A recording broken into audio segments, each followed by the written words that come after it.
तो नमस्ते, good morning. कैसे हैं आप? मेरा नाम विजय है। नमस्ते। आज हम बात करने वाले हैं एक किताब के बारे में, how to win friends and influence people. इस किताब ने लाखों लोगों को सफलता पाने के लिए मदद की है। आइए चलते हैं हम आगे। आज हम समझने जो वाले हैं उसके बारे में बताना चाहूंगा। वो सीक्रेट है, सीक्रेट्स ऑफ सोक्रेटिस, सुकरात का रहस्य। तो शुरुआत करते हैं हम। लोगों से बात शुरू करते समय आप अपने मतभेदों का जिक्र सबसे पहले न करें। आप पहले उन बातों पर जोर दीजिए और जोर देते रहिए जिन पर आप दोनों सहमत हो। यदि संभव हो तो इस बात पर जोर दीजिए कि आप दोनों का लक्ष्य एक ही है और आप में अंतर सिर्फ उस साधन का है जिसके माध्यम से आप लक्ष्य तक पहुंचना चाहते हैं। शुरुआत से ही सामने वाले आदमी से हाँ हाँ कहलवाते रहिए। जहां तक हो सके ऐसी नौबत ही न आने दे कि सामने वाला आदमी ना कहे ही नहीं। एक बार सामने वाला ना कर देता है तो प्रोफेसर ओवरस्ट्रीट के अनुसार बाद में उसे टस से मस करना मुश्किल होता है। एक बार ना कहने के बाद आपके व्यक्तित्व का गर्व यह मांग करता है कि आप अपनी बात पर अड़े रहें। आपको बाद में लग सकता है कि आपने गलती से ना कह दिया था, परंतु आप अपने गर्व के कारण यह स्वीकार नहीं करना चाहते। आपने एक बार जो कह दिया, आप फिर उस पर अड़े रहना चाहते हैं। इसलिए ये बहुत महत्वपूर्ण हो जाता है कि बातचीत की शुरुआत हाँ से हो। समझदार व्यक्ति अपने श्रोताओं से शुरू से ही हाँ कहलवाता जाता है। इस तरह श्रोताओं की मानसिकता सकारात्मक दिशा में बन जाती है। यह किसी बिलियर्ड की गेंद की तरह ही है। एक दिशा में जाने के बाद इसकी दिशा बदलने के लिए शक्ति की आवश्यकता होती है, और इसे विपरीत दिशा में ले जाने के लिए तो बहुत अधिक शक्ति की जरूरत पड़ती है। यहाँ पर मनोवैज्ञानिक पैटर्न बहुत स्पष्ट है। जब कोई व्यक्ति ना कहता है और वह वास्तव में नकारात्मक होता है, तो वह सिर्फ दो अक्षरों वाले इस शब्द को कहने से कुछ अधिक कर रहा है। उसका पूरा शरीर, उसकी ग्रंथियां, उसका नर्वस सिस्टम और उसकी मांसपेशियां और मांसपेशियों का तंत्र भी सभी नकारात्मक स्थिति में आ जाते हैं।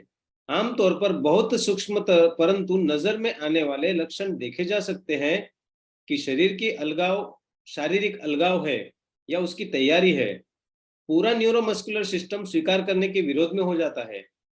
इसके विपरीत जब कोई व्यक्ति हाँ कहता है तो अलगाव के कोई लक्षण नजर नहीं आते। पूरा सिस्टम आगे की तरफ बढ़ने वाला, स्वीकार करने वाला और खुला होता है। इसलिए हम शुरुआत में ही सामने वाले जितनी बार हाँ कहलवाते हैं, हम अपने अंतिम प्रस्ताव को मनवाने में सफल होने के लिए उतने ही करीब आते हैं।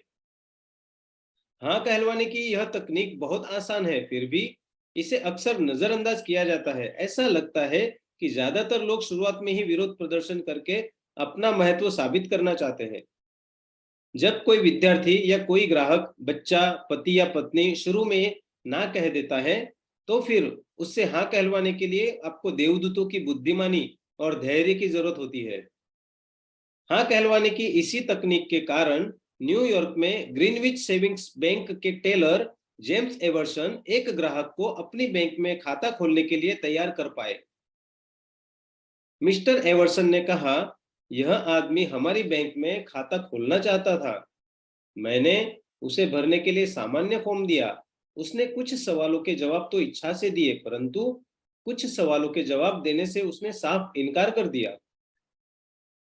मानवीय संबंधों पर कोर्स में भाग लेने से पहले यदि ऐसा होता तो मैं इस संभावित ग्राहक से साफ कह देता कि अगर वह इन सवालों के जवाब नहीं देगा तो हम उसका खाता नहीं खोल पाएंगे। मुझे यह स्वीकार करने में शर्म आती है कि मैं अतीत में इस तरह की बातें कई बार कह चुका हूँ। स्वाभाविक रूप से इस तरह का अल्टीमेटम देने के बाद मुझे खुशी का एहसास होता। मैं इस तरह बता देता था कि बॉस कौन था और बैंक के नियम कायदों को अवहेलना नहीं की जा सकती है। परंतु यह बात तो तय थी कि मेरे इस तरह के रवैये के सामने उस व्यक्ति को महत्व और स्वागत का एहसास नहीं होगा जो हमारी बैंक में ग्राहक बनने के लिए आया था। इस दिन में थोड़ी बुद्धि के प्रयोग का फैसला किया। मैंने निश्चय किया कि मैं उसे यह नहीं बताऊंगा कि बैंक क्या चाहती थी, बल्कि ये बताऊंगा कि उन सवालों के जवाब देना ग्राहक के अपने हित में था। और सबसे बड़ी बात तो यह कि मैंने उसे शुरू से ही हाँ हाँ कहने के लिए विवश कर दिया। मैंने उसे बताया कि अगर वह जानकारी नहीं देता है तो उससे बैंक को कोई फर्क नहीं पड़ेगा। फिर मैंने उससे कहा, परंतु अगर आपकी मृत्यु हो जाए तो क्या आप नहीं चाहेंगे कि आपका पैसा आपके वारिस को मिले, जो कि कानूनन उसे मिलना ही चाहिए? बिल्कुल, उसने जवाब दिया। मैंने कहा, क्या आपको नहीं लगता कि आप हमें अपने वारिस का नाम बता दें, ताकि हम आपको इच्छानुसार आपकी मृत्यु के बाद पैसा उसे बिना देरी या गलती के दे सके? एक बार फिर उसने हाँ कहा। उस आदमी का मूड बदल गया था, क्योंकि अब वह जान गया था कि यह जानकारी बैंक के फायदे के लिए नहीं, बल्कि उसी के अपने फायदे के लिए जरूरी थी। बैंक से रवाना होने से पहले न सिर्फ वह मुझे पूरी जानकारी देकर गया, बल्कि उसने मेरे सुझाव पर अपनी माँ के नाम पर एक ट्रस्ट अकाउंट भी खोल दिया। यही नहीं, उसने अपनी माँ के बारे में पूछे गए सभी सवालों के जवाब भी खुशी खुशी दिए। मैंने पाया कि शुरुआत से ही उससे हाँ हाँ करवाने से वह भूल गया कि मुद्दा क्या था, और वह मेरे सुझाव को एक के बाद एक मानता गया। Joseph Allison Westinghouse electric company के सेल्समैन थे। उन्होंने हमें अपनी कहानी बताई। मेरे इलाके से एक आदमी था जिसे हमारी कंपनी सामान बेचना चाहती थी। मुझसे पहले वाला सेल्समैन 10 साल तक कोशिश कर चुका था। जब मैंने वह इलाका संभाला तो 3 साल तक मैंने भी कोशिश की, परंतु मुझे कोई ऑर्डर नहीं मिला। आखिरकार 13 साल की मेहनत के बाद हम उसे कुछ मोटर बेचने में कामयाब हुए। मुझे ऐसी आशा थी कि ये यदि हमारी मोटर उसे पसंद आ जाएगी तो वह हमें हमसे बहुत सी मोटरें खरीद लेगा। मुझे विश्वास था कि हमारी मोटरें उसे निश्चित रूप से पसंद आएगी, इसलिए जब 3 हफ्तों बाद मैं उससे मिलने गया तो मैं अच्छे मूड में था। परंतु चीफ इंजीनियर ने मुझे सदमा पहुंचाने वाली खबर सुनाई। एलिसन, मैं आपसे बाकी मोटरें नहीं खरीदना चाहता। क्यों? मैंने हैरानी से पूछा। आखिर क्यों? क्योंकि आपकी मोटरें काफी गर्म हो जाती है, मैं उन पर हाथ तक नहीं रख सकता। मैंने लंबे समय तक इस तरह के मामलों में बहस की थी, परंतु अब मैं जान गया था कि ऐसी स्थिति में बहस से कोई फायदा नहीं होता। इसलिए मैंने हाँ हाँ कहलवाने वाली तकनीक का इस्तेमाल किया। अच्छा मिस्टर स्मिथ, मैंने कहा, मैं आपसे पूरी तरह सहमत हूं कि अगर हमारी मोटरें ज्यादा गर्म हो जाती है तो आपको इन्हें नहीं खरीदना चाहिए। आपको वही मोटर खरीदनी चाहिए जो नेशनल इलेक्ट्रिकल मैन्युफैक्चरर्स के स्टैंडर्ड से अधिक गर्म नहीं होती। वह सहमत हो गया। मुझे अपनी पहली हाँ मिल गई थी।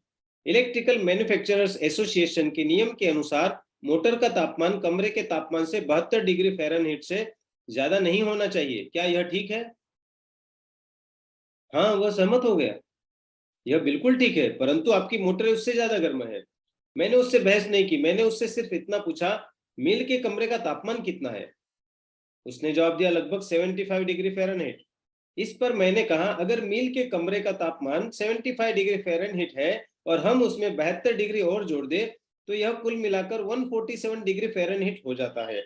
अगर आप अपने हाथ को 147 डिग्री फ़ारेनहीट के गर्म पानी में रखेंगे तो क्या आपका हाथ नहीं जल जाएगा?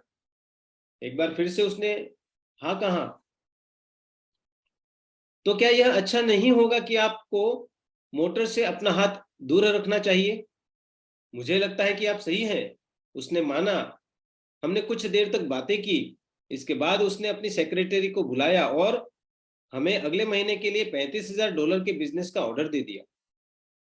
कई साल बाद और बिजनेस में हजारों डॉलर का घाटा उठाने के बाद मैंने आखिरकार यह सीख लिया कि बहस करने से कोई फायदा नहीं होता। दूसरे आदमी का नजरिया समझना ज्यादा महत्वपूर्ण और ज्यादा फायदेमंद होता है। उसके नजरिए को समझकर उससे हाँ हाँ करवाना ज्यादा कारगर तरीका है। एडी स्नो ओकलैंड कैलिफोर्निया में हमारे कोर्स स्पॉन्सर करते थे। उन्होंने हमें बताया कि वे एक दुकान के अच्छे ग्राहक सिर्फ इस वजह से बने क्योंकि प्रोप्राइटर ने उन्हें हाँ हाँ कहने पर विवश किया था। एडी की रुचि बो हंटिंग इसमें थी और उन्होंने एक स्थानीय वो स्टोर से उपकरण और सप्लाई खरीदने में काफी पैसे खर्च किए थे। जब उनका भाई उनसे मिलने के लिए आया तो उन्होंने अपने भाई के लिए एक धनुष किराए पर लेना चाहा। उन्होंने एक दुकान पर फोन किया जहां सेल्स क्लर्क ने उन्हें बताया कि वे लोग धनुष किराए पर नहीं देते। इसलिए एडी ने दूसरे वो स्टोर में फोन किया। एडी बताते हैं कि क्या हुआ। एक बहुत खुश मिजाज व्यक्ति ने फोन का जवाब दिया, किराए पर धनुष देने के मेरे सवाल के बारे में उसका नजरिया बिल्कुल ही अलग था। उसने कहा कि उसे खेद है कि वह हमें धनुष किराए पर नहीं दे सकता। उसने मुझसे पूछा कि क्या मैंने पहले कभी धनुष किराए पर लिए हैं। मैंने जवाब दिया, हाँ, कई साल पहले। उसने मुझे याद दिलाया कि शायद मैंने किराए में 25 या 30 डॉलर दिए होंगे। मैंने एक बार फिर हाँ कहा। फिर उसने पूछा कि क्या मैं इस तरह का व्यक्ति हूं जो पैसे बचाना चाहता है। जाहिर ही था कि मुझे हाँ में जवाब देना था। फिर उसने आगे की जानकारी दी कि उनके यहाँ धनुष के ऐसे सेट है जिनमें सारे आवश्यक उपकरण मौजूद है और उनकी कीमत सिर्फ 34.95 $34.95 है। मैं धनुष के किराए में जितने पैसे खर्च करता उससे सिर्फ $4.95 $4.95 अधिक पैसे खर्च करके मैं उसका धनुष और धनुष का पूरा सेट खरीद सकता था। उसने बताया कि इसी कारण उन्होंने धनुष किराए पर देना बंद कर दिया है। क्या उसका यह तर्क मुझे सटीक लगा? अपनी हाँ की प्रतिक्रिया की वजह से मैंने वह सेट खरीदा। सेट खरीदने के साथ ही मैंने उस दुकान से और भी कई सामान खरीदे और तब से मैं वहां का नियमित ग्राहक बन गया हूं। एथेंस के सोक्रेटिस दुनिया के महानतम दार्शनिकों में से एक थे। उन्होंने ऐसा कुछ किया जो इतिहास में केवल मुट्ठी भर आदमी ही कर पाए हैं। उन्होंने मानव चिंतन की दिशा बदल दी। उनकी मौत 24 सदी पहले हुई थी, परंतु आज भी उन्हें सर्वश्रेष्ठ वाद विवाद करने वालों में गिना जाता है, जो लोगों से अपनी बात मनवाने में समर्थ थे। उनका तरीका क्या था? क्या वे लोगों को यह बताते थे कि वे गलत हैं? नहीं, सुकरात ऐसा कभी नहीं करते थे। वे इससे ज्यादा चतुर थे। उनकी तकनीक, जिसे सुकरात की तकनीक कहते हैं, हाँ हाँ का जवाब हासिल करने पर आधारित थी। वे ऐसे सवाल पूछते थे कि सामने वाले को उनसे सहमत होना ही पड़ता था। वे एक के बाद एक हाँ करवाते जाते थे। वे लगातार सवाल पूछते जाते थे और अंत में उनके विरोधी इस स्थिति में आ जाते थे कि उन्हें किसी उसी निष्कर्ष पर पहुंचना पड़ता था जिसे मानने के लिए कुछ समय पहले तक बिल्कुल तैयार नहीं थे। अगली बार जब हमारी इच्छा किसी की यह बताने की हो कि वह गलत है, तो हम बूढ़े सुकरात को याद कर ले और एक नम्र सा सवाल पूछे, एक ऐसा सवाल पूछे जिसका जवाब हाँ में हो। चीन में एक कहावत है जिसमें पूरब की सदियों पुरानी बुद्धिमत्ता का सार है, हल्के कदमों से चलने वाला आदमी दूर तक जाता है। हल्के कदमों से चलने वाला आदमी दूर तक जाता है। उन्होंने मानव स्वभाव को समझने में 5000 साल लगाए हैं और उन्होंने अपने निष्कर्ष को बहुत ही अच्छे ढंग से व्यक्त किया है। हल्के कदमों से चलने वाला आदमी दूर तक जाता है। सिद्धांत 5, सामने वाले से तत्काल हाँ हाँ कहलवाइए। सिद्धांत को लिख लीजिए। सामने वाले से तत्काल हाँ हाँ कहलवाइए। तो ये कुछ पावरफुल टेक्निक है जिसको अगर आप आपके रूटीन में अपनाएंगे तो वादा है दोस्तों मेरा आपसे, आप भी उसी सफलता को हासिल कर पाएंगे जो इस किताब को समझने सीखने के बाद लाखों लोगों ने सफलता जो हासिल की है। So thank you so much. दोबारा मिलेंगे हम इसी तरीके से सेशन में और आएंगे यहाँ पे, जुड़ेंगे, कुछ सीखेंगे और आगे बढ़ेंगे पर्सनल डेवलपमेंट के लिए, पर्सनल ग्रोथ के लिए। तो मिलेंगे हम नेक्स्ट सेशन में। Thank you so much again. Bye, take care, have a nice day.